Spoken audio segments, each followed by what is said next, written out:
Good afternoon, ladies and gentlemen, and welcome to the Montesquieu Forum, and thank you very much for coming.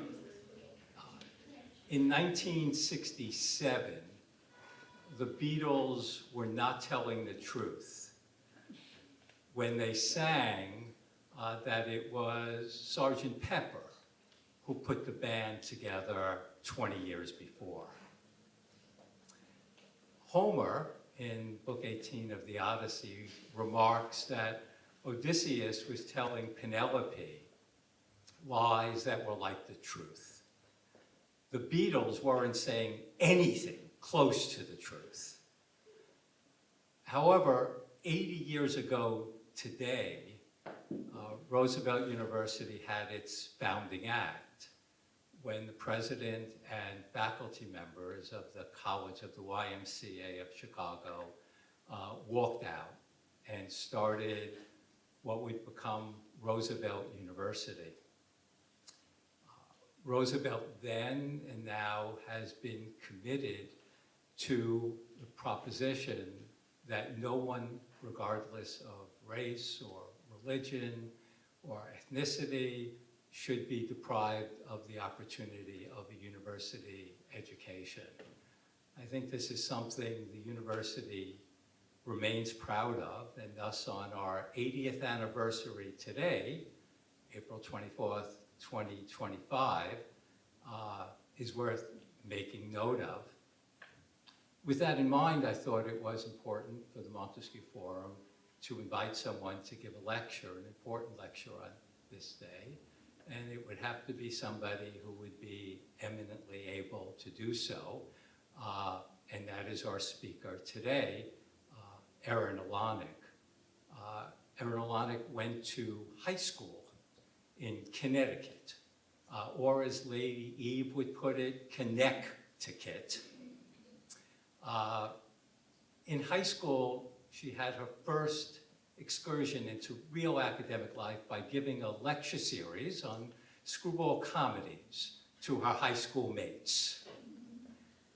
They might have thought it was a little bit screwball, and whether they stayed her mates and friends, it's a little bit unclear. She then went to college at Hillsdale College in Hillsdale, Michigan. For those of you who are keeping track, the Ludwig von Mises Library is housed there. And the first time I ever went to Michigan, it was to visit that library. While she was at Hillsdale, she was in a jazz singing group. And she was the lead vocalist called the Hillcats. You should know that the Hillcats is one of Cassie's favorite groups, being the Hillcats. She spent a term abroad at Oxford, where she learned the important difference between plumbing in England and plumbing in the United States, and was willing to come back home. After her baccalaureate, she went to the University of Florida for her MFA, Master of Fine Arts. Now she's a graduate student in creative writing at the University of Utah. She is an accomplished published poet. She has published in the Hopkins Review, the Los Angeles Review, the Southern Review, and a host of other poetry periodicals that do not have the word review in the title. Many of these poems have been collected and will be coming out in a book published by Paul Dry Press on January 20th, 2026. January 20th is an important date. It constitutes the end of a string of extremely important dates. Montesquieu was born on January 18th, and this is the Montesquieu Forum. The founding director of the Montesquieu Forum was born on, January 19th. And now on January 20th, an important collection of poetry will be coming out. Now, you might think, Montesquieu Forum, a collection of poetry, what does that have to do with Montesquieu? The title of her collection is called Avail, A-V-A-I-L. I presume in the sense of use. But I'm hoping there's a homonymic pun about that it's also two words, A-Veil, V-E-I-L, which of course points to veils, and that means it's Montesquieu's Persian letters. So I don't know whether we should call the Gulf of Mexico the Gulf of America, but we should call January 18th through the 20th a Montesquieu holiday. Ms. O'Luanaigh has a podcast I recommend to you called Subtext, and it was there that I discovered her work on The Awful Truth. She mentioned that she has seen The Awful Truth 40 times. I have heard her recite passages from it, which shows that she has it memorized. After the lecture, at dinner, if you would like to test her on this, I'm sure she would be willing to accommodate you. Regardless, today she'll be speaking on the subject of Caught in a Truth, irony, cliché, performative speech in Irene Dunne's and Cary Grant's great film, The Awful Truth. Please join me in welcoming Ms. O'Luanaigh to the Montesquieu Forum.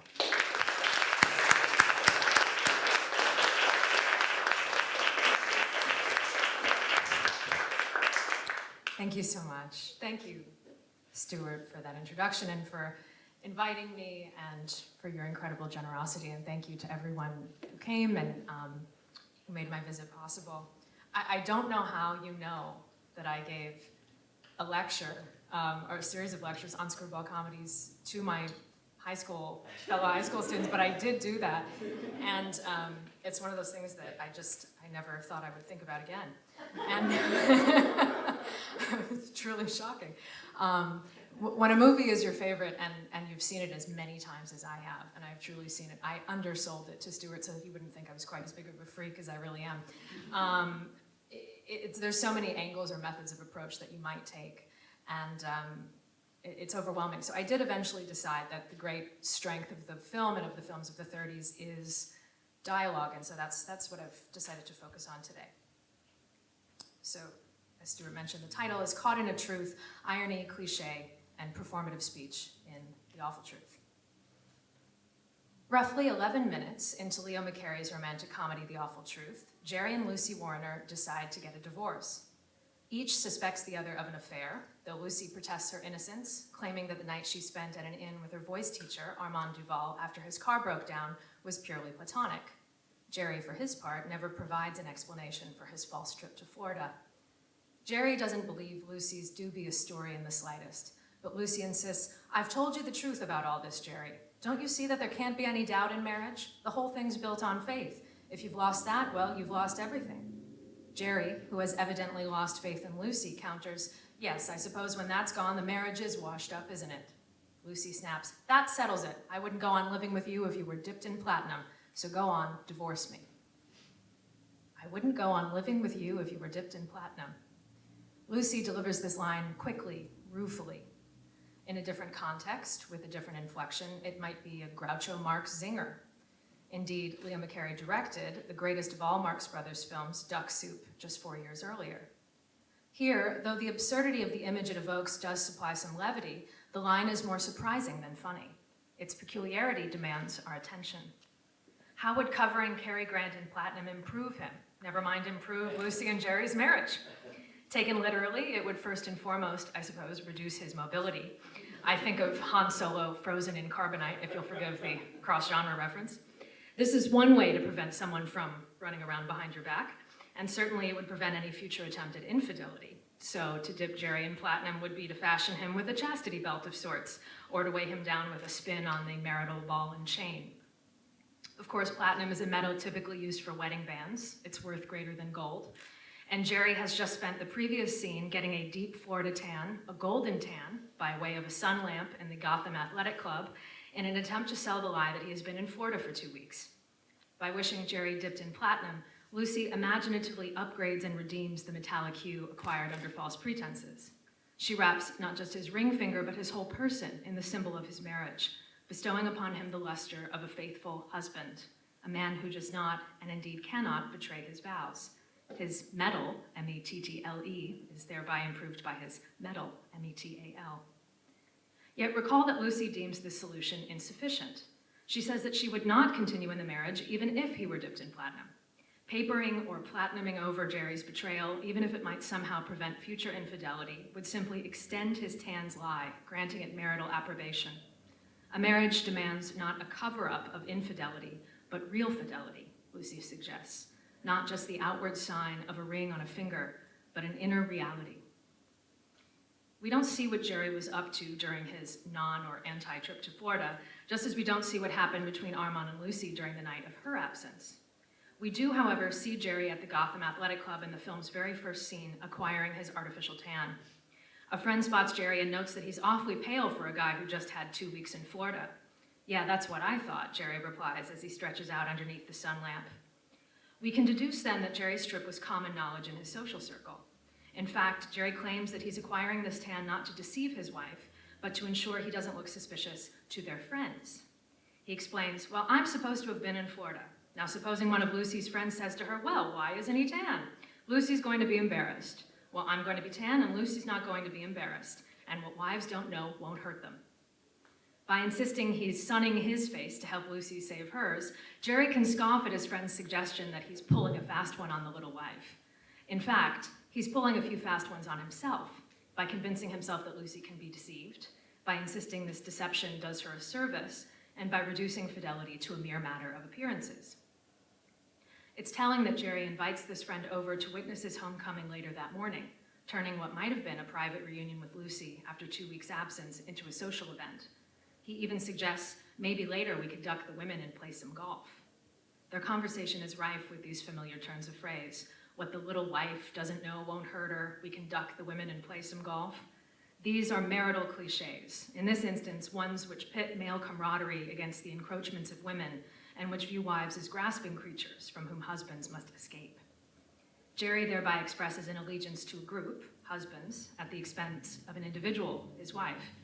And indeed, cliches are the language of the crowd, of group conformity and social consensus. Jerry's preoccupation with them indicates that he is concerned with fitting in, and thus with social status and appearance. Further, cliches are spread by repetition and reuse, and thus by a kind of social contagion, because their lack of specificity and originality lends them such wide applicability. Cliches admit no unique or personal experience, but flatten every idea, occasion, or feeling to the conventional, the ready-made, the universal, and thus are often synonymous with lies. What is marriage, on the other hand, but the belief in the exceptionalism of one's feelings and the radically specific choice of this individual above all others? Little wonder then that Jerry's presumed affair goes hand in hand with the use of cliché, for just as cliché trades a specific thought or feeling for a general one, an affair quite literally changes a marriage's population, turning a twosome into a crowd. So, armed with his clichés, his tan, a basket of oranges, and not just this friend, but 3 others besides, Jerry enters his home and finds that the little wife is herself out on the town, a fact Jerry receives with some discomfort. One of the women quips, "Perhaps she wasn't expecting you," then peeks at the pile of mail sitting on a nearby desk and remarks with phony nonchalance that there are several letters there for Lucy, yesterday's too. She tells Jerry that she hopes Lucy comes back looking as well as he does, her suggestive smile indicating she knows full well that Jerry's tan was not acquired in Florida. Thus, she invites Jerry to project his own guilt onto Lucy's absence.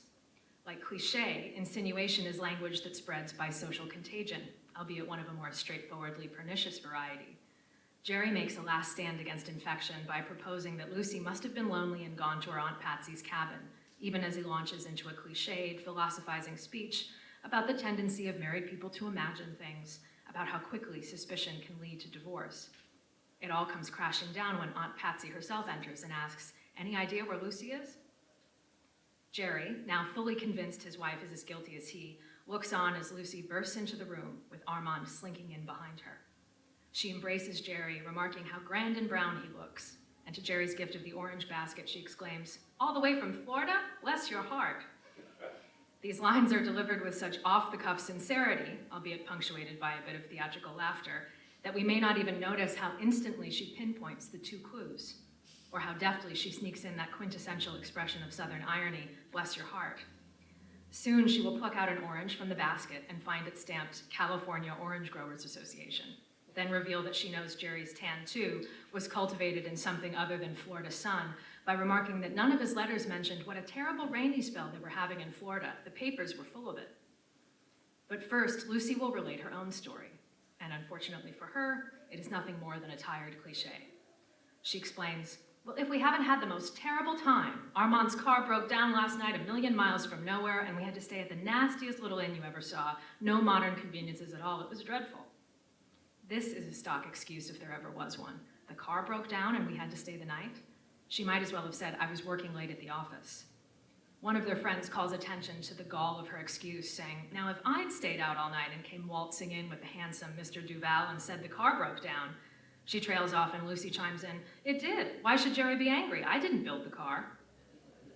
For the benefit of their friends, Jerry tries to keep his cool, though his sarcastic comments recycle the very insinuating phrases they used just moments before. To Lucy's question, "Were you disappointed when I wasn't here, darling?" he responds, "Not at all. After all, you didn't expect me." Expectation is perhaps the key feature of the cliché. To say that an expression or opinion is cliché is indeed just another way of saying it is expected. But here, paradoxically, Lucy's lack of expectation becomes Jerry's most crucial indictment of her behavior. While Jerry has doubled down on his capitulation to society by both having an affair and taking pains to conceal it, Lucy seems to have engaged in the former, but not bothered with the latter. It may be cliché to have an affair, but it certainly isn't to make no attempt to cover it up. Lucy tells a story so expected as to be parodic, then behaves as though Jerry and their friends won't see through it. Thus, when Jerry says accusingly, "Perhaps our marriage means nothing to you. Perhaps you have no sentiment left for me," he's being a hypocrite, of course, but he's also accusing her of a very different transgression than his own. To have no sentiment, rather than no love left, suggests that he faults Lucy more for failing to think of a better excuse, and thereby failing to protect his reputation and social standing, than for failing to be faithful. Yet as Jerry learns in this scene, he has committed his own failures of expectation. For all the precautions he took to hide his affair, Jerry didn't expect Lucy to be out when he returned, didn't expect it to rain in Florida, didn't expect his Florida oranges to be stamped with the word California. As if the attention he's been paying to society has spread him too thin, he seems to have forgotten that his wife is no cliché of the flighty, vacuous socialite. She is evidently smart enough to read the fine print, both in the newspaper and on the orange, and spot his lies. His failure shows the depth of his estrangement from her. He can, in a sense, no longer recognize her. He could no longer pick her out of the crowd. Once their guests leave, Jerry erupts at Lucy. "How can I believe you?" he exclaims. "The car broke down. People stopped believing that one before cars stopped breaking down." "Well, his car's very old," counters Lucy. "Yeah, well, so's his story," Jerry replies. When their quarrel reaches a fever pitch and Lucy delivers that fateful line, "I wouldn't go on living with you if you were dipped in platinum," we might be cued to observe that Lucy herself appears to be dipped in platinum in this scene. Her gown looks as if wrought from sparkling chainmail, an Art Deco suit of armor with its cape clasped at the neck, its tight bodice, and peplumed waist. Meanwhile, Armand is in white tie and tails. These are the outfits they must have been wearing the night before, and presumably thanks to Armand's car, the ones they are still wearing the morning after. So they are dressed in the manner of the proverbial walk of shame, except in Jerry's eyes, shame is what they are frustratingly lacking.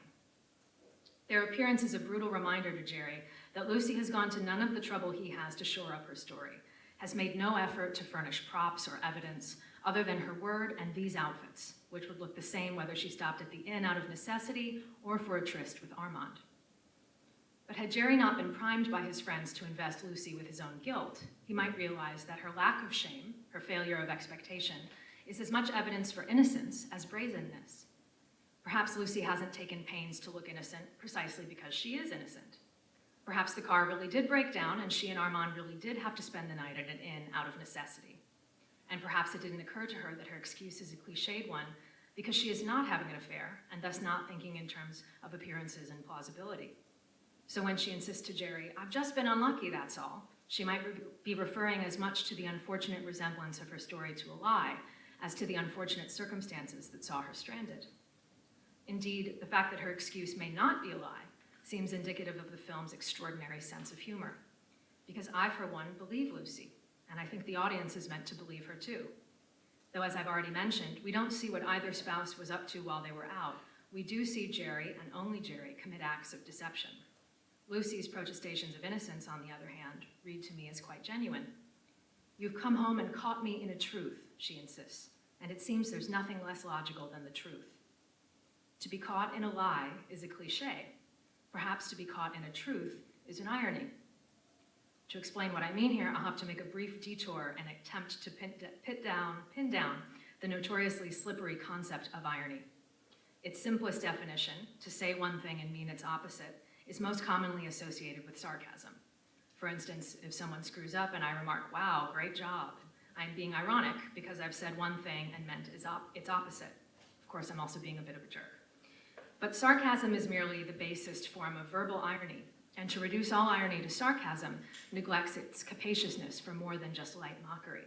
So we'll have to go a bit deeper. In his thesis on the concept of irony, Kierkegaard argues that it arises when the phenomenon contradicts the essence. What does that mean? In other words, irony can occur when something's outward appearance, what is shown, how something appears to others, contradicts the inner reality, what is authentic, how someone truly feels, or what they truly mean. In verbal irony, the phenomenon would constitute the words one uses and essence the real meaning. But irony can also be behavioral, structural, situational. Let's take Lucy's outfit. Her evening gown suggests that she stopped at the inn for a tryst with Armand and come home in the same clothes she was wearing the night before. But if we take her word for it, she did not cheat on Jerry. So her appearance contradicts the reality. Her platinum gown is thus, if you like, a suit of irony. By that same token, Lucy's story that the car broke down is the epitome of a cliched excuse for an affair. But if Armand's car really did break down, the story's phenomenon, that it is a feeble lie, contradicts its essence, that it is actually true. Or take the expression, "bless your heart," another example of verbal irony. Lucy appears to use it to thank Jerry for the gift of the oranges. She is blessing his heart as the seed of his generosity, his thoughtfulness, his faithfulness to her as expressed by this gift. But Lucy knows from the moment she sees Jerry, or perhaps even earlier, that he wasn't in Florida, and therefore that his heart was not in the right place, literally or figuratively. So by blessing his heart, she is engaging in a private form of irony. Private because at this point in the film, it is understood only by her. In fact, so too were the examples of the evening gown and the story about the car ironic to Lucy only. Only Lucy can appreciate the contradiction between appearance and reality that they represent, because only Lucy knows that she is innocent. Only she is capable of finding her situation ironic.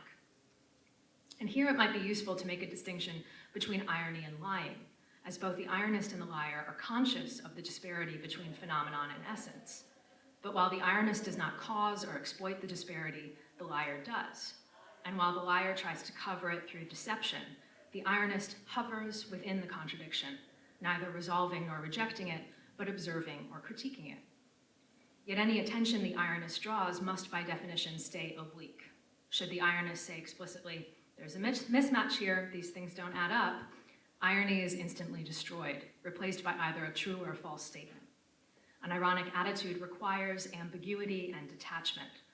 Thus, the prototypical ironic stance or symbol is the wink, which points us to or in the direction of a disparity without pointing out the disparity and naming it as such.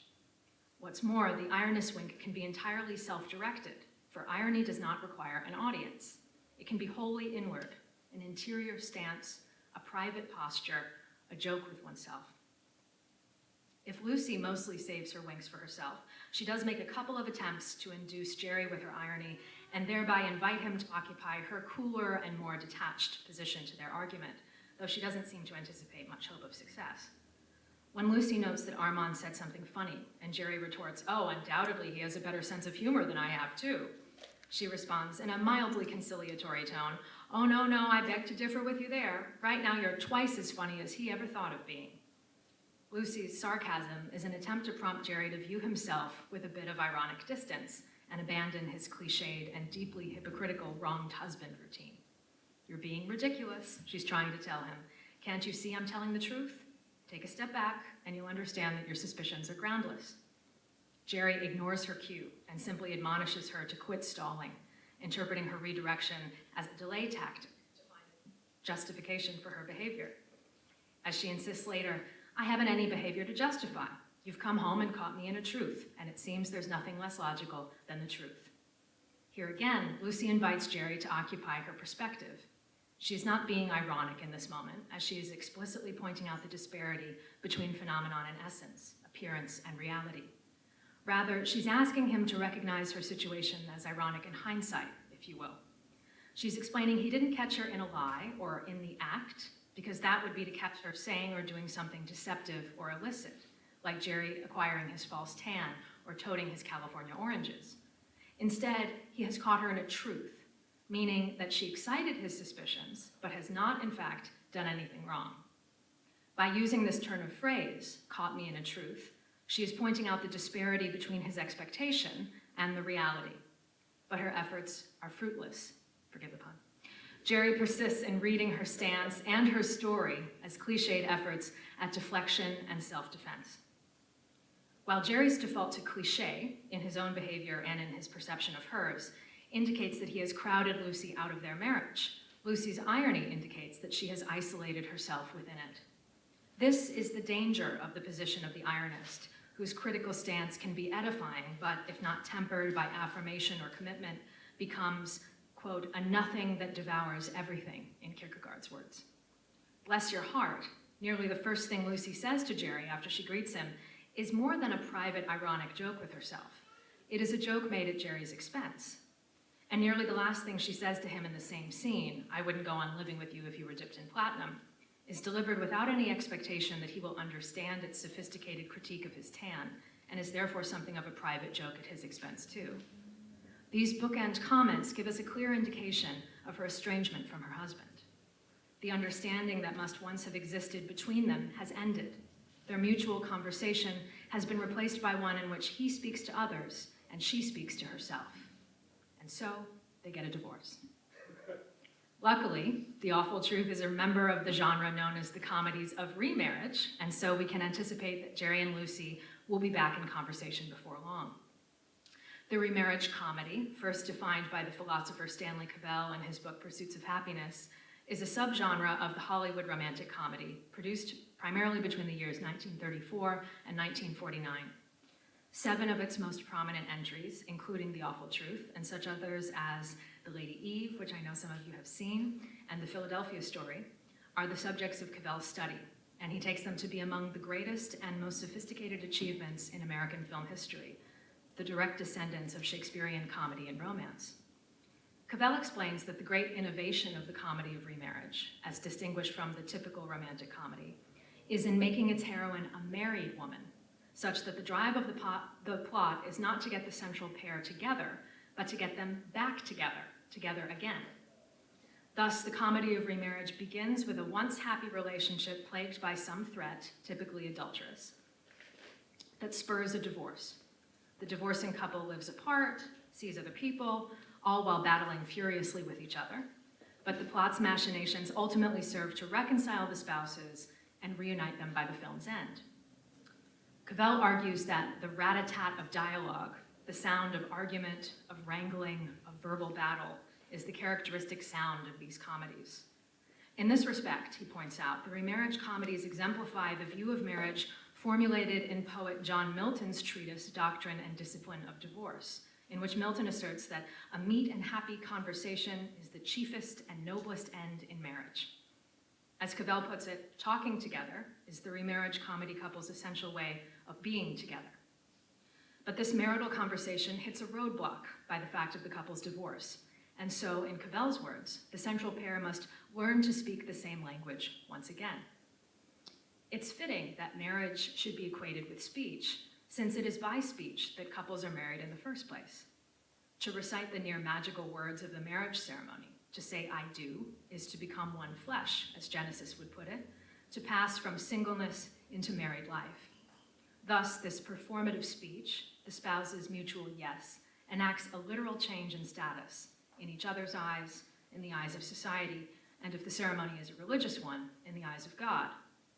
If divorce's no ends that conversation, the remarriage comedy is concerned with finding a way to reopen it, and so to learn to converse again.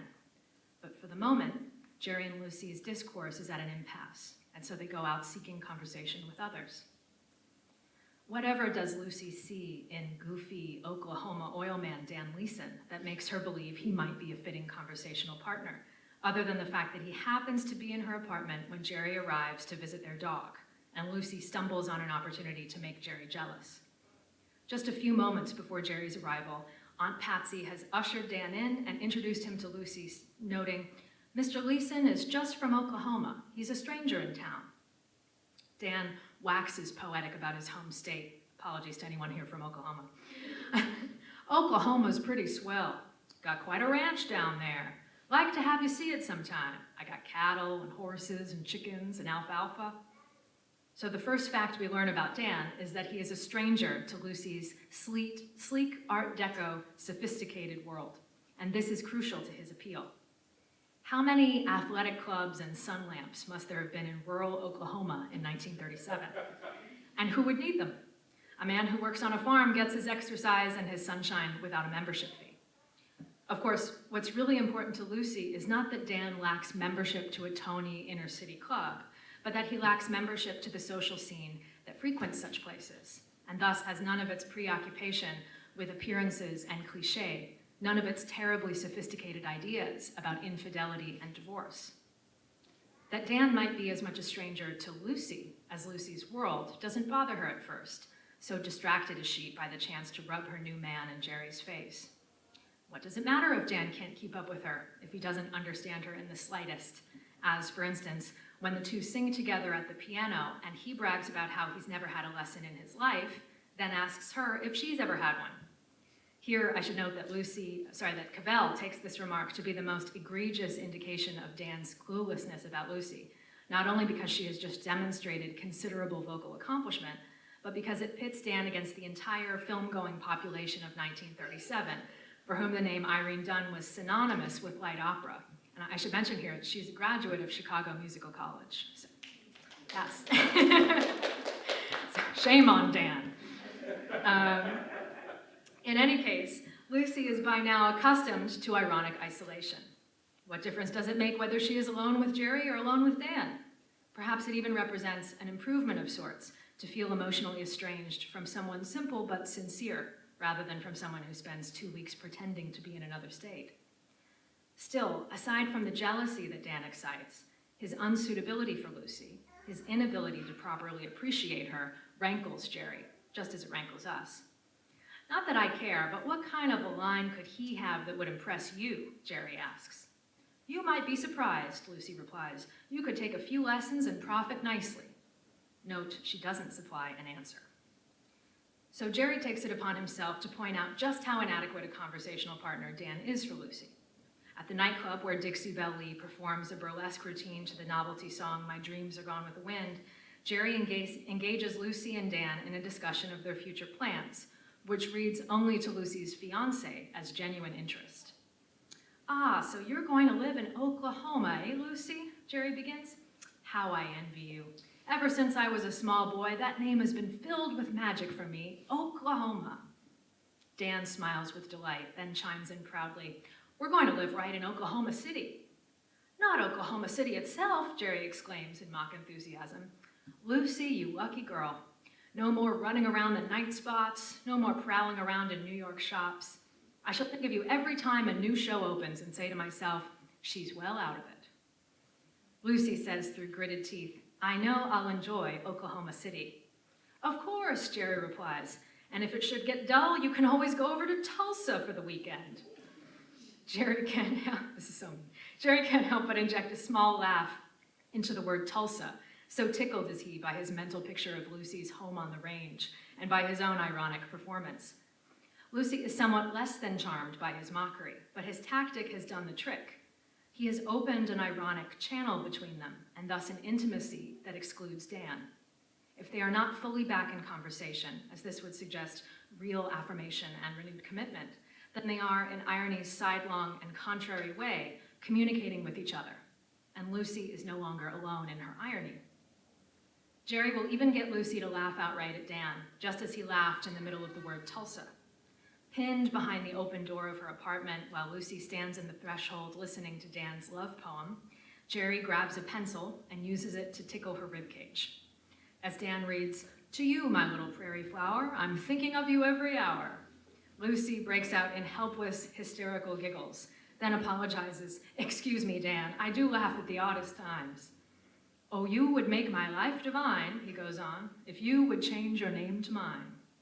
That's really beautiful, Dan," Lucy chokes out between laughs. Dan has no idea that Jerry is behind the door tickling Lucy as he reads his poem, which compares her, an urbane, sophisticate, and trained opera singer, to a prairie flower. This simple comedic setup is, in fact, one of the most complex, ironic moments in the film. Among the trio, only Lucy and Jerry know that her laughter has been artificially procured, and only Lucy and Jerry know that her laughter gives voice to an impulse which she would have otherwise artificially suppressed, however deserving of mockery Dan's poem might be. Further, if Lucy had said, "That's beautiful, Dan," with a straight face, she would have been lying. But thanks to Jerry's pencil, which rewrites this moment, if you will, her "That's beautiful, Dan" is ironically undercut by her laughter, which turns her words from a lie into something like involuntary sarcasm. And by eliciting a reaction that reflects Lucy's innermost feelings, Jerry has further ushered Lucy through irony into truth. Lucy's belief that the poem is laughable, the essence, thus matches her laughter, the phenomenon. Even if her words remain ironic, her emotions are true. Lucy will perform a similarly redeeming function for Jerry when he, for his own part, embarks on a whirlwind romance with socialite Barbara Vance. Jerry's desire for social acceptance and recognition inherent in his use of cliché is made manifest in this courtship of Barbara, a socialite from an upper-crust family, evidently a few rungs above him on the social ladder. She's the type whose picture regularly makes the tabloids, a madcap heiress, as Lucy puts it, millions of dollars and no sense. Barbara is vapid and far less knowing than Lucy, just the type Jerry wished Lucy was when he'd come home with his tan.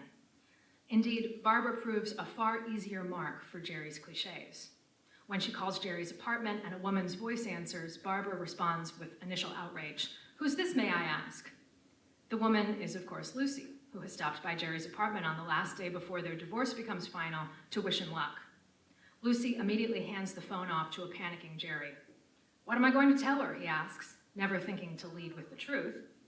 When he finally greets Barbara, he finds a story. "It's very simple, my dear. It's my sister." "Your sister?" Lucy asks, listening in. She admonishes him for yet another cliché lie. "Jerry, you're slipping." Barbara calls his bluff. "I'd love to meet your sister. Why don't you bring her along tonight?" Jerry makes an excuse about how she has a previous engagement, but cushions his lie in a false promise. "I'll do my best to fix it up so the two of you meet very soon." By the time Jerry arrives at the Vances' cavernous mansion that evening, Barbara has fully accepted his story. "You can imagine my surprise when I heard a woman's voice on the phone," she says apologetically. "You can't blame me for being suspicious." This prompts Jerry to recite nearly the exact same cliched speech he made to his friends on the morning he returned from Florida. "You can't have a happy married life if you're always suspicious. Marriage is based on faith," etc., etc. Jerry should know by now that these words are a veritable incantation. Shortly thereafter, in the middle of his anecdote about his father's football heroics at Princeton, Lucy enters in a cheap-looking fringed dress with a perky bow in her hair and a long handkerchief in one gloved hand. The butler announces her as Miss Lola Warrener. "Hello, brother dear," she greets Jerry in a phony upper-crust accent. "Well, I made it."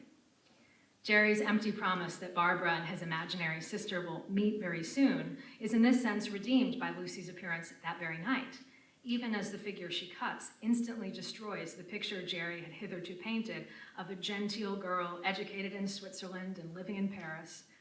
Instead, Lucy plays Lola as an uncouth, alcoholic nightclub singer, hoping to cash in from her brother's impending marriage. When Lucy settles in and Jerry attempts to return to his story about his father's football game, Lucy takes every opportunity she can to make him look like a lying fraud. "What in the world was Dad ever doing with a football?" she asks before conceding. "Pop loved Princeton. He was there nearly 20 years, and he certainly kept it looking beautiful. You've seen the grounds, of course." She caps off her impersonation with a demonstration of Lola's nightclub routine, a rendition of "My Dreams Are Gone with the Wind," the burlesque song that Jerry and Lucy had seen performed earlier in the film, even simulating the upskirt wind effects that accompanied the song. Lucy has trapped Jerry in his own lies, and then, in her own twisted way, made good on them, which is to say, caught him in a truth. She turns Jerry's sister from a cliched figment of Jerry's imagination, designed to prop up his upper crust bona fides, into a flesh and blood cliche of her own design, the woman from the wrong side of the tracks. In so doing, she utterly destroys any chance he might have had to marry into the Vance family. So total is his humiliation that he has no choice but to make for the door, dragging Lucy with him in the middle of her bows. And yet, we can clearly see Jerry smiling and suppressing laughter during Lucy's performance. As Cavell points out, her song and dance are meant one way for Barbara Vance and her family, and another private way for Jerry.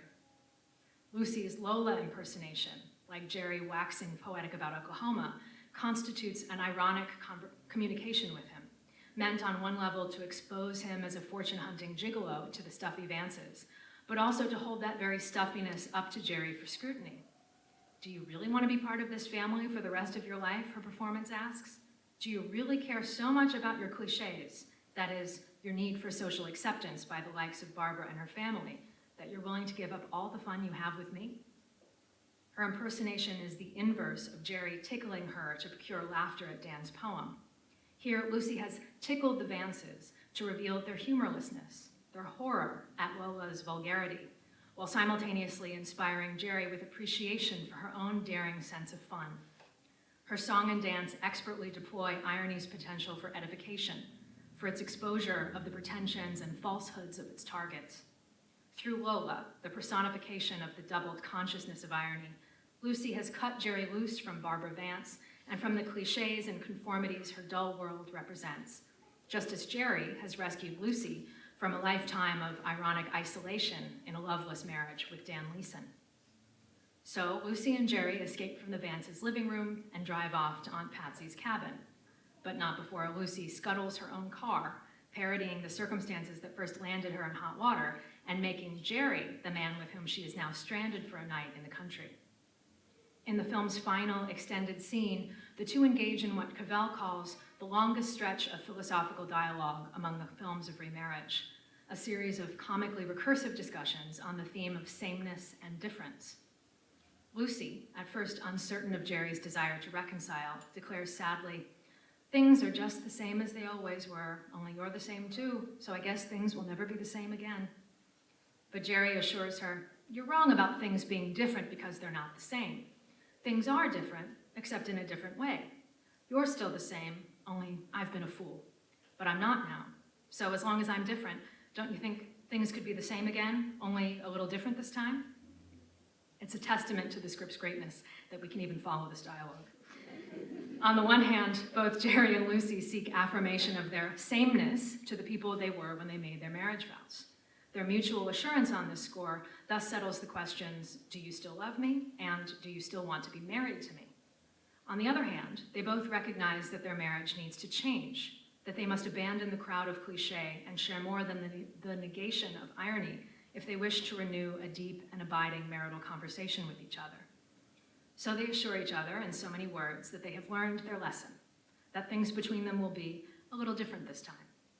By the fade out, they have, as Cavell puts it, ratified their marriage contract with a twist on the performative speech of the marital I do's. I'm the same, I'm different. I did, and from now on, I do again. But wait a minute. As Dan Leeson's mother asks after Jerry defends Lucy's honor, what about the music teacher? Whatever happened to Armand? We might recall that after Armand leaves Lucy and Jerry's apartment during their initial fight, he does not reappear again until the recital scene, which occurs at nearly the precise midpoint of the film, between Lucy's engagement to Dan and Jerry's engagement to Barbara. What's more, this recital is the event that occasions Lucy's decision to break things off with Dan and reconcile with Jerry, a decision that will ultimately involve impersonating Lola to sabotage Jerry's relationship. So what happens at this recital in the presence of Armand to bring about this change?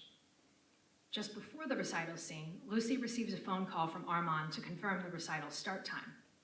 Jerry, overhearing their conversation, believes Lucy is arranging another tryst. And when he asks her who was on the phone, she tells him it was her masseuse, a suspiciously sensual excuse. So Jerry, intending to catch Lucy and Armand in a lie, which is to say, lying in each other's arms, goes to Armand's apartment at the appointed time, crashes through the door, and finds Lucy standing at the piano, singing the classical piece La Serenata in front of a large audience. He hasn't exactly caught her in a truth. She has, after all, lied about her whereabouts, but his discovery does seem to confirm that she wasn't lying about the car breaking down.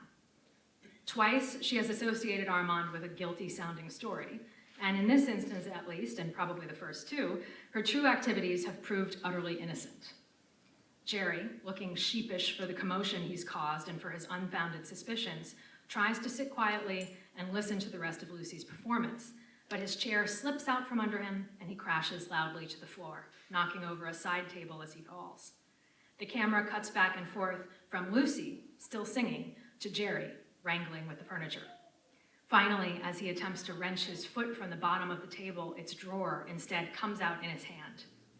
Lucy, no longer able to contain her amusement, laughs out the final four notes of the song's cadenza in a glorious moment that combines artistry, music, and humor.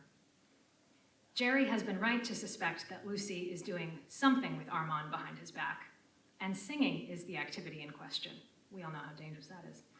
To be fair to Jerry, we might say that song is a bit like the performative speech of the marriage ceremony. It dramatizes speech, elevating it to something more than the quotidian utterances of everyday life, and transforming it near sacramentally into art. It is no accident that in musicals, characters break into song at moments of highest emotional intensity. And Lucy has been sharing these moments with Armand, her voice teacher, rather than with her husband. Evidently, Jerry cares enough about Lucy to find this intimacy threatening, however immature that notion may be. At the same time, isn't song, for the singer at least, just a tad ironic too? Whenever a singer notes a contradiction between the emotion that a song dramatizes and her real feelings, or perhaps even between any song's emotion and the trained, highly cultivated manner of its expression, might she feel a sense of internal irony?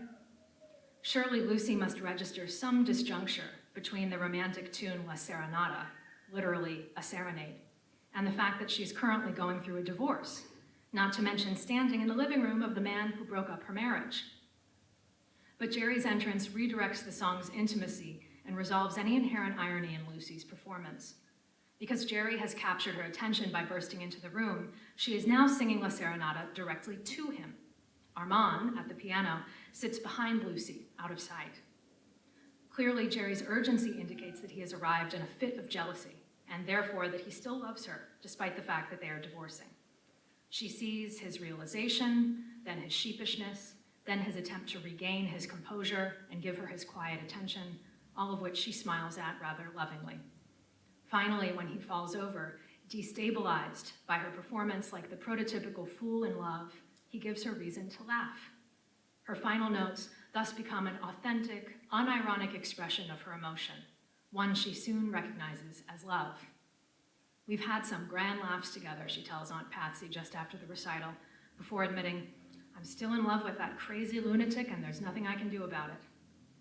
This is at least part of the awful truth. Laughter, like love, has the power to defeat cliché, irony, or any speech in its path. And Jerry and Lucy just can't have quite as many laughs with anyone else but each other. Thank you.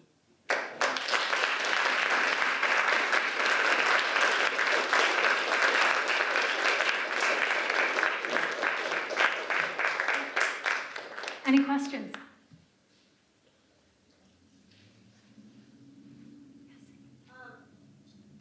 Why do you think what he did in, not Florida was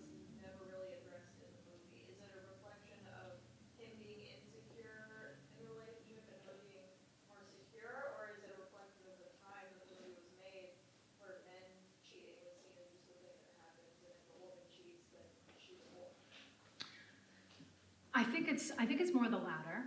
I think that's definitely part of it, but it's maybe to the movie's credit that it's a little bit more advanced for its time than that, because if we actually have to confront that realization, he becomes unlikable. We know this. As a matter of fact, when Cary Grant first signed up to make this movie, he told Leo McCarey that he wasn't really sure about the plot, and he said, who would cheat on Irene Dunne? Like, he had this huge crush on her. And he was sort of offended by the whole idea that, I think implicit in that is the idea that she has not cheated on him. Like, this was agreed upon in the behind-the-scenes discussions about the plot. She has not cheated on him, but he has cheated on her. And I think there's something to that. I think Irene Dunne kind of, she stood for something at that time. Her name is billed over his. She was the bigger star at the time. He was just becoming a star. This movie, in fact, kind of codified his beginning of his really big comedic career. And so I think there was something just beyond the pale in that they just couldn't really show it. So the hint had to be there, but by not addressing it, they could sort of have it both ways. Like, she has to cheat on her, sort of, for the plot to happen. But then if we show it, or if we show any implication that it's really happened, if we really address it, then we don't want him to get back together with Irene Dunne. So it has to walk this slightly unbelievable tightrope.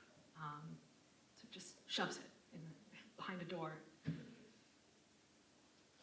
Yeah. When I was watching the film, it felt familiar for being such an old film, because it feels like it almost falls on some eternal criticisms between older marriages and younger marriages. One of the things that tipped me off is like them having a dog instead of kids. Do you think much of the film is more defined by this like class expectation of what the marriage is supposed to be, or more on this like traditional, like you said, the man can cheat but the woman can't, and it's a double standard? Oh boy. Certainly class is an angle I could have. I smuggled it in a little bit, right? The whole idea that one would have a kind of ironic comportment towards life is itself a bit classed, right? Poor Dan, he, what does he really need with sophistication? He doesn't have to deal with these people, these New York people that have all this time on their hands to like run around and, come up with witty rejoinders to things. And so, so there's something definitely of a class distinction there. In terms of the marriage, we see, one of the best scenes of the film, which I didn't have time to address, is when Lucy calls up her lawyer, and the lawyer is yelling at his wife. You guys remember this, right? This is the scene that the reason why there's no cutback to Lucy is because they added this. I'm sorry, I know way too much about the behind the scenes of this film. They added this scene last because Leo McCarey went to a screening and that did not have that scene in it, where it just cuts from her saying, fine, go on, divorce me, and then it cuts to them in the divorce court. And people were not really laughing. Irene Dunne this was only her second comedy. She was not a comedy star at this point. Cary Grant, nobody really knew. You'd seen him in some things here and there, but he wasn't defined, he wasn't associated with the genre. And so they had to put in this really hysterically, Leo McCarey's like, great, I'll get this really hysterical scene, then everybody will laugh, and then they'll laugh through the whole rest of the movie because they'll know it's okay to laugh. And that's exactly what happened. But you'll notice it's a lawyer in a very, very nice looking apartment who's basically telling his wife to shut up, and the joke is, sort of, in that scene, not just that he's her divorce lawyer and that he's, advising her to rethink things, cool off, and then of course he's yelling at his wife, but also like he's old, they're an older couple, and it's like this continuum. It's like everybody has these problems, everybody has times where they want to tell their spouse to shut up, I guess. And so anyway, I'm kind of sidestepping your question, and now I've forgotten exactly the distinction that you wanted me to make. But I think the film is, to its credit, it's really about Irene Dunne's character's transformation, right? So that's what I could say about that, is that it's all these films, all the comedies of remarriage are about the women in them. Just as in the Shakespearean romances and comedies, for the most part, they're about the women. They're about women coming to these realizations. they're the agents. They're the ones who are seeking this kind of actualization. And it's their happiness which is ultimately at stake. And so I think that's what makes it so timely and so timeless. Now, looking back on it, I think it's incredibly prescient. So that's my sticking up for some of the elements of the film that are maybe a little less than savory. Yes? So we talked about it a little bit in Professor Warner's class, but I kind of wanted to know if you thought of the fact that the film took place mostly indoors, and like what you thought that might have said about nature possibly revealing the truth. Or the outside world. Oh, nature revealing the truth, that's good. We talked about this a little bit. Stuart mentioned that you guys have been talking about that. I think for the most part, you have a couple things going on here. First of all, you have the studio system in which lots of things are filmed indoors because it's on a backlot, it's easier. So you have oftentimes this very much more claustrophobic feel to these old films than like you guys, if you're regular moviegoers, will be accustomed to. Second of all, the remarriage comedies, they're farcical, so they take place in these sort of hothouse environments where, like in The Lady Eve, which I know some of you saw, right? The whole beginning part of that is on a boat. So they're stuck together. So they're technically in the middle of nature, right? But they're stuck together in these very, very close quarters. And that's kind of how you get people marrying each other, right? You have to be stuck together and that, you know, to make these things happen, to have that kind of come across, to create the conditions where these types of farcical dramas where people are running in and out of bedrooms and stuff like that, you know, that's kind of the setting. The last thing I'll say is that they go to Connecticut in the last scenes, and this is a very Shakespearean kind of distinction between the Shakespearean green world, as some people call it, right, versus the world of the city. So Jerry and Lucy are, if you like, returning to a sort of prelapsarian, you know, the sort of Eden where they can rediscover each other. So all of these films are very, very interested in Adam and Eve because they're interested in what is marriage, what makes a marriage. And so they go to the source, the first marriage, as the sort of the ur-text. So, and Shakespeare was the same way. In Twelfth Night and various other plays, they would have to go somewhere else. They would have to be taken out of the world of civilization and into this Edenic, more natural world to finally reconcile with each other. Like they need a shake-up, they need to get away from the city and the hustle and bustle.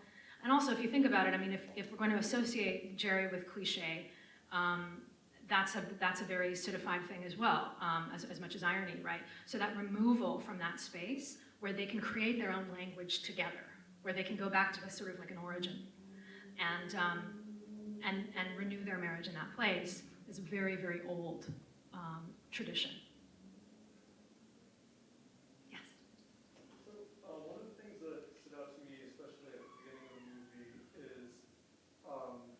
is you were pointing out these, you know, misogynistic cliches that Jerry uses, you know, let's ditch the women, you know, who want to be with them. But then throughout as soon as he gets this idea that maybe she wasn't waiting there for him, then he's really bothered by it. And so something I was wondering about is through the rest of, you know, in the beginning, Jerry's kind of surrounded by all these male friends at this athletic club. Does he have positive relations with other men that we can see through the rest of the movie? Because I was kind of wondering, the whole rest of the movie, he's completely focused on her, it seems. And so I'm wondering if a possible explanation for why there just seems like there's this tension between, you know, this veneer that you're pointing out on his desire not to be with his wife versus clearly his very real desire to actually be with his wife. And so I was wondering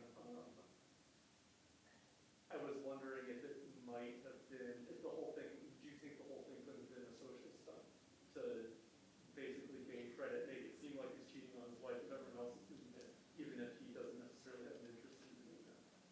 Like a test. Like some people do think that he wasn't actually cheating on her and that he was just testing her, that this whole thing is an elaborate test. I was thinking like putting on an air for the other men. Certainly, certainly.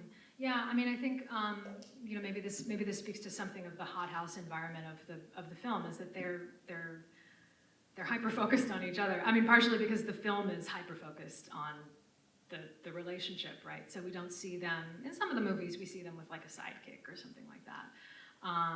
But very often the focus is on the relationship. I think this is an example of the film basically saying what's good for the goose isn't good for the gander, right? Like it's okay for him to do what he wants to do. But what the film does acknowledge is that in doing that, he has somehow become fundamentally estranged from her. So I don't think the film would say, or would, I mean, maybe it's sort of implying it because all these friends are his sort of Tony, upper crust, you know, the guys that hang out at the athletic club. I don't think they're saying that like you can't have any friends if you want to be a good husband, or that you know, you're always going to be trying to like impress your friends and playing this part. But I think that it is saying that the extent to which Jerry is treating his marriage as just any old marriage is what's wrong. Like, the film is basically saying every marriage should be magical and special in this way. Every couple should continually reaffirm their marriage. And what Jerry is doing is engaging in this kind of like guy locker room talk banter with his friends. And then as a result of that, sort of disparaging his wife as a matter of course. And so I think that what the film is saying is that he has to avoid that kind of language, which is indicative of that kind of thinking. And then he won't sort of create the conditions whereby he then becomes jealous because of his own projections. Because what's dangerous about that is that even he is contaged with the sentiment that he expresses, right? Oh, if I'm going out and having an affair, then maybe my wife is doing the same thing. So it proves that like no marriage can withstand that level of suspicion and that kind of strain when the language one uses is so ungenerous towards one's wife, even if it's not directly to one's wife or husband, spouse, whatever, right? Yeah, but I'll have to think more about that, more about his relationships with his guy friends. But I think they're purely, for the purposes of the film, they purely exist to show that he doesn't have the right internal comportment toward her. Yeah. Thanks, I really enjoyed this. I'm wondering what you make of the dog in the courtroom. Yeah. She wins him by a trick, right? I don't know. You know, I thought of doing a whole paper about the dog. The dog is this sort of like a stand-in for a child, but way more self-sufficient. So, you know, you could run around and do anything you want, and it would pretty much be okay with the kid, right? We don't have to worry about damaging anyone with things like the actual plot, like, you know, he's actually going out and having an affair. Oh no, the kids will be ruined, right? So instead he can just be this bone of contention between them, and the inspiration of the marriage, right? The dog in the courtroom is revealed to be the thing that got them together. So I think maybe Cavell says this, that he's the muse of the marriage. Which is a very funny thing, right? Because if he's their surrogate child, then a child, you know, sort of predates the marriage itself, so it's a bit modern. Yeah, so we discovered that it was through wanting to give this dog a good home that they got together in the first place, until now, as she tells the judge. Yeah, I think the dog's mischief, the impishness, is a way for them to continually be, he brings to light the fact that Armand is in the bedroom, and therefore he causes another source of tension between them, yet another argument, and yet that has to be cleared out in order for the marriage to really work. So the dog sort of, you know, brings everything out in the open. He sniffs everything out, brings everything out in the open. Yeah. So Professor Warner was saying, I wanted to ask a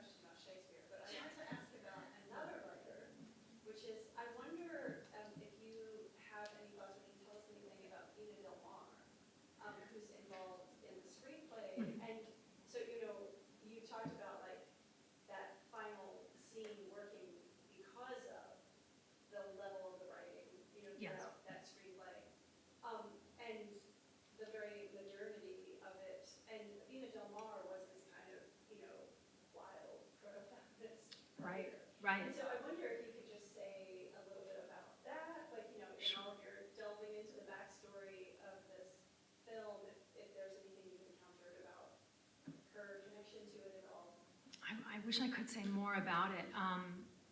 You know, so many differing reports exist about how the script was put together. About, you know, like I can't find any actual copy of the script in any archive from what I can see. I can find, you know, transcriptions that have been automatically made, you know, of the film itself. I'm sure there is a shooting script, but they were, there were many drafts that people were not, that Leo Cary was not a fan of. When he finally got a draft that he liked, that they used to shoot, it was not strictly adhered to, and they were improvising quite a bit, as you probably know. So the level of adherence, it seems like one of these instances where it's one of those magical things where all the cooks somehow actually come up with the right, you know, whatever the expression is, right? Like the too many cooks in the kitchen thing, but this is like the inverse of that, where somehow it works out. That they've taken, you know, there's the married couple that worked on the film as well, right?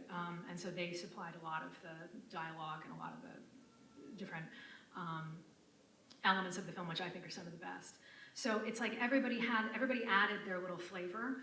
And then I think what McCary did was just take that and say, okay, this is kind of our baseline, and now we're going to basically improvise off of this, like a jazz script. And Cary Grant and Irene Dunne were miserable for the first few days because they thought he had no idea what he was doing.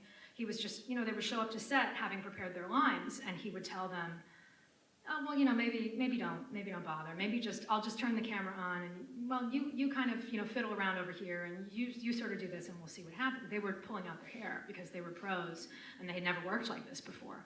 So, so I don't know. I've never read any of her books. I should. I only know about her work very coincidentally because in my own graduate work, a friend of mine wrote her thesis on the work of these memoirs. Oh, I wow. don't even know exactly how she came across it. But it all has this kind of quality of like being very kind of edgy and Yes. landing as having come from a very different era with like the 1930s. Yes. Yeah, she's sort of like a West Coast Dorothy Parker or something. Yeah. And then the married couple too. It's like, you know, some of the comedies of remarriage were written by Ruth Gordon and Garson Kanin, who were married, and so, you know, yeah, it seems I should know more about this, but I don't. But possibly not. I'd love to like get into an archive and see different drafts if they exist of the script, you know. And this was a play too, I should say. That's important too. It was a play first, and they kept the name of, I think Jerry had a different first name, but it was Lucy Warner was the woman, and that was the baseline for. So all of these were just screen treatments that they kept hiring different people to do.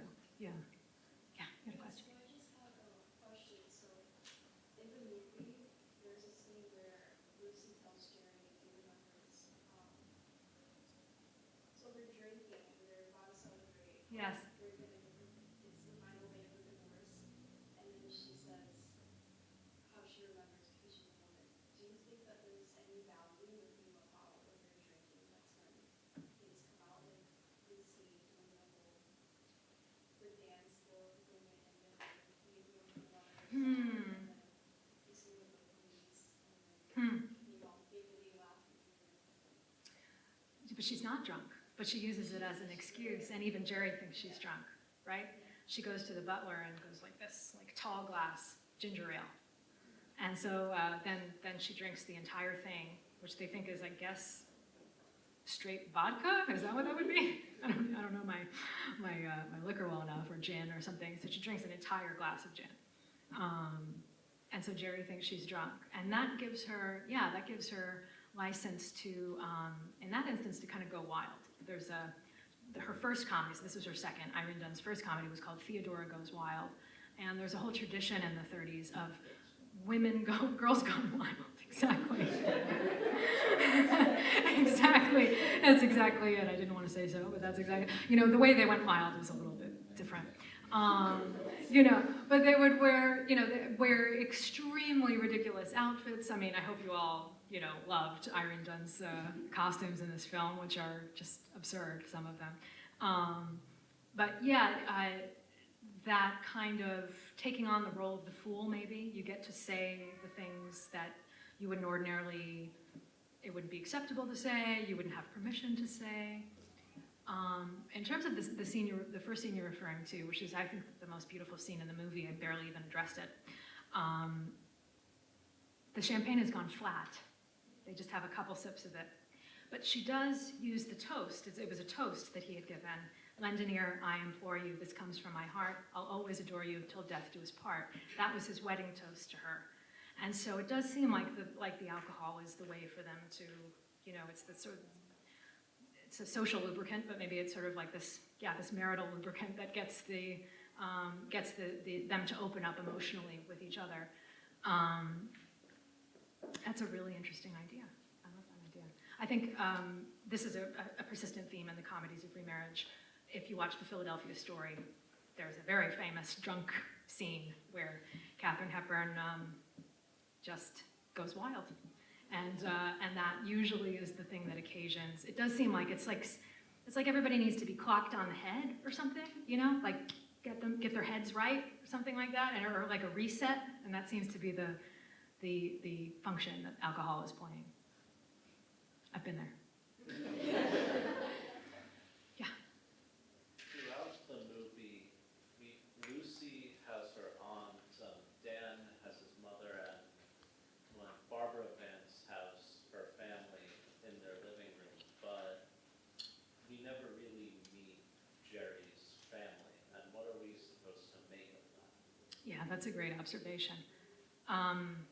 Parents in Shakespeare and in the comedies of remarriage are problems often. The fact that he doesn't have parents is, I think, not a problem, strangely enough. The woman, it seems to me that the woman's family is the most important element of the comedies of remarriage. Typically, the woman in the comedies has no mother. She usually has a father, not a mother. And the man usually has nobody at all. So there's something being said here symbolically. I mean, what we can say about the message of the film, is it slightly misogynistic in this way? I don't know, but symbolically, it seems that there's an impediment there, an emotional impediment somehow for the woman, where her ability to fully give herself to the man is somehow in question. So the fact that the man has no family means he's unfettered, symbolically in some way. The fact that she still has these vestiges of some parental figure,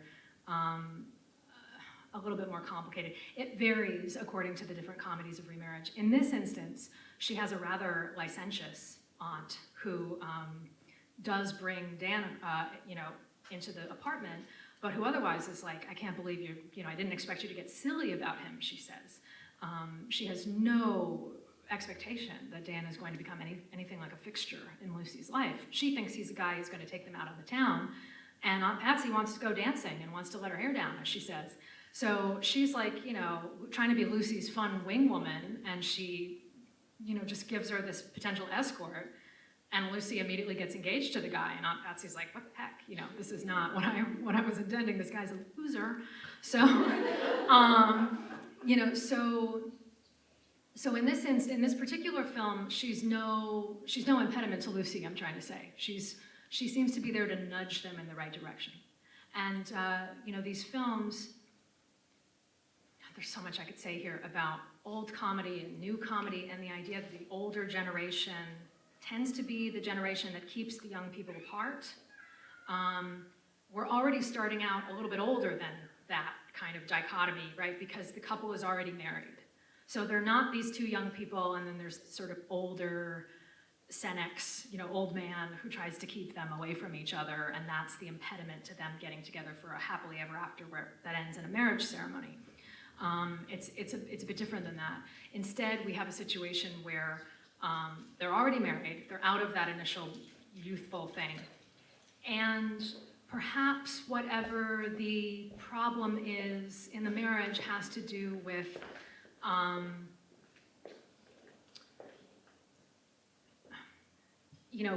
we know Jerry's been having an affair, and so that kind of takes care of his responsibility for what's maybe gone wrong in the relationship. He's looking somewhere else. Sometimes in the comedies of remarriage, it's that she's still too attached to her childhood, or to, if you like, a childish ideal of a marriage, which her marriage has not turned out to be.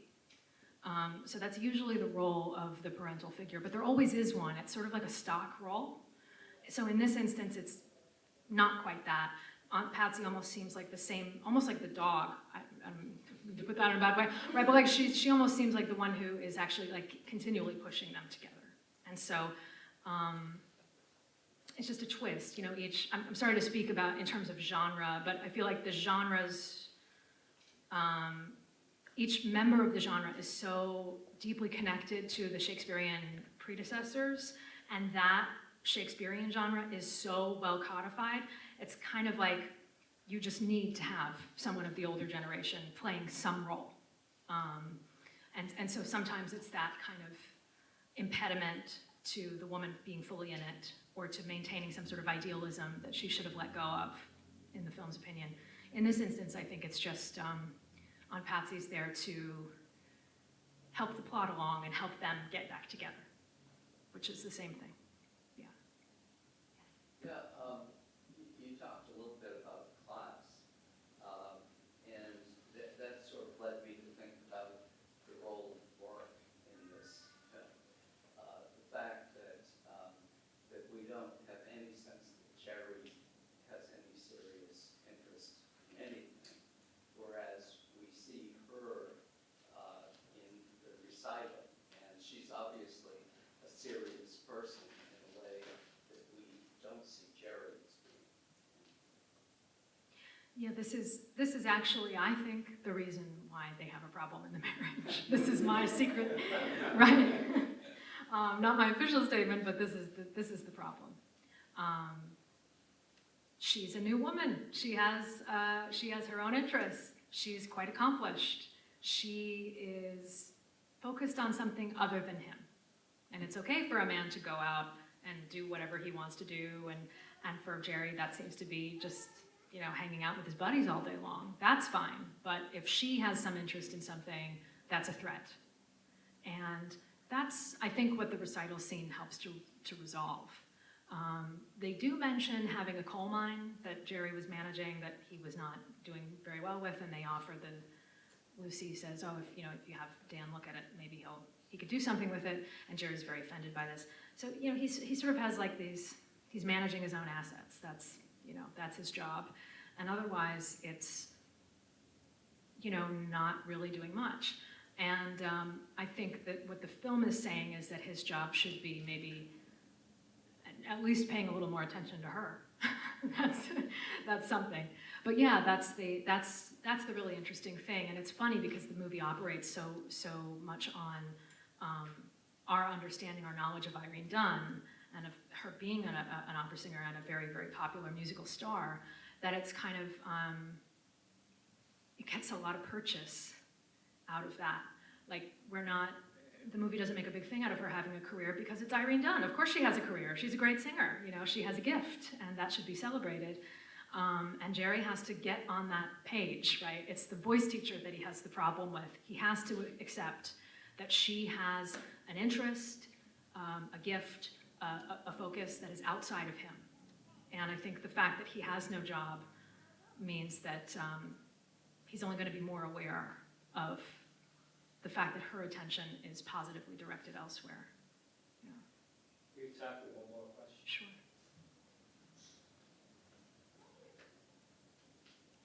Well, I have one. Just summarizing, I'm surprised you said that she's the one who learns the most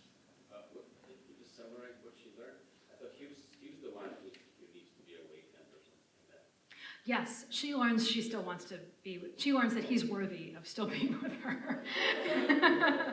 Yeah, it's, what I mean to say is that I think he's taught a lesson for sure, but I think it's her wanting him still that's the driver of the plot. Her desire is really what's foregrounded in the film. What does she realize? I don't understand. What does she realize about him that she previously had not known? But she's very quick. I mean, it's the way. Well, she realizes that he still cares about her. I think there was a problem there with wondering whether or not he really cared about her. And as usual, you know, in movies, jealousy proves that they care about you when they come crashing into the living room. And that maybe what she realizes is that he's learned his lesson. So she can accept him again because she knows that there's a transformation that he's undergone. Yeah. Please join me in thanking